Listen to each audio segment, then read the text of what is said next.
And then, of course, Quack Pack.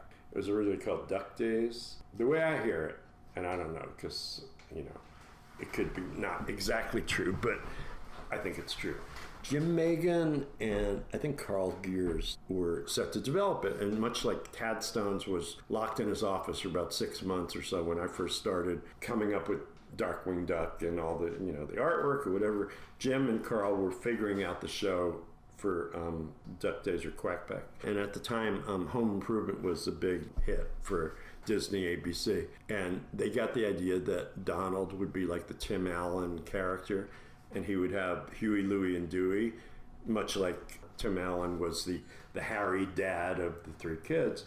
And the conceit was going to be, because Donald he didn't have that many phrases he could say that, Disney actually had a list from the 30s they would hand to us, say, these are the phrases that are recognizable that Donald said, because there just weren't that many words that you could make out the way he talked. So their conceit was that he would have been a tail gunner in some kind of war, and nobody could understand his instructions. So the military sent him to, elocution school, and he would learn to, speak clearer so that now he could do the sitcom-y stuff with the kids and they can interact and stuff like that. So they had this whole thing worked out based upon the Harry dad interacting with.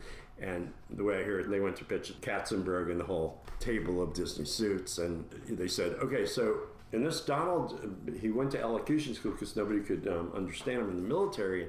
Now he can speak a lot clearer. And that's about as far as they got. And Katzenberg says, wait, you want to change the duck?